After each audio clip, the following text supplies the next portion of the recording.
大家好，歡迎收睇高維網絡。大家有冇聽過一個運動叫超慢跑呢？超慢跑呢，其實源自於日本嘅，由福岡大學運動生理學教授田中宏曉所提倡嘅。呢個運動呢，係比快行呢稍為快一啲，咁時速約4至6公里啦嘅低強度有氧運動啦。咁強調呢，就係邊跑步邊講嘢，但係唔喘氣嘅微小節奏啦。而呢個運動而家已經風靡咗全亞洲㗎啦。咁其實適合咧所有年齡層嘅人啦，初學者同埋銀髮族，仲有想減肥嘅朋友都可以一齊參加㗎。超慢跑嘅好處有5個，第一就係唔傷膝頭，第二燃脂效率高，第三唔受空間及時間限制，第四可以強化心肺功能，然之後鍛鍊肌肉組織，亦都可以增進血液循環。最後就係適合一家大細一齊玩嘅。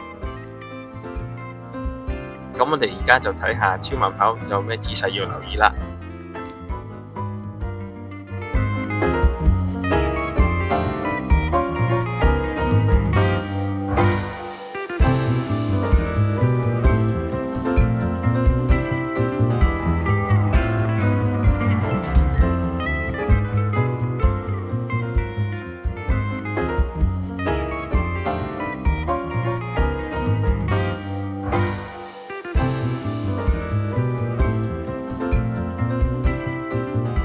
喺節奏方面呢，超慢跑嘅步伐唔適宜太大嘅，建議保持每分鐘180嘅節奏。大家可以聽一聽先，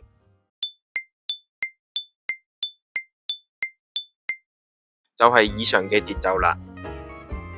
大家除咗可以喺網上揾到好多關於超慢跑節拍同音樂嘅影片，仲可以喺手機上面下載免費嘅跑步專用節拍器。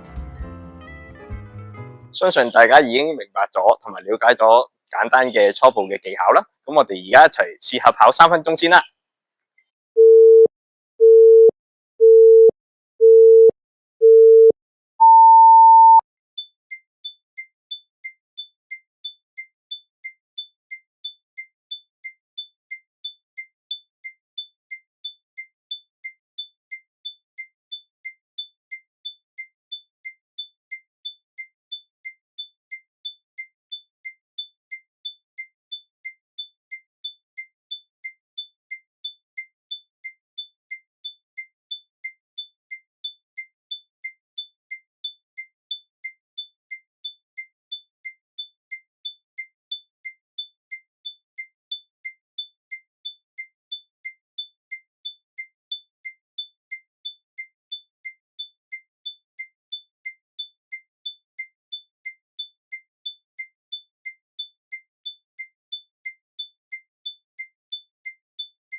相信大家睇完影片之後，係咪覺得超慢跑呢個運動好簡單呢？咁希望大家初學者由5分鐘開始學習啦，咁慢慢去進步。希望大家都可以做到。大家如果中意我哋影片嘅，就可以 like、share 同埋 subscribe。咁仲有大家想重溫嘅話，就可以瀏覽以下網址。下集再見，拜拜。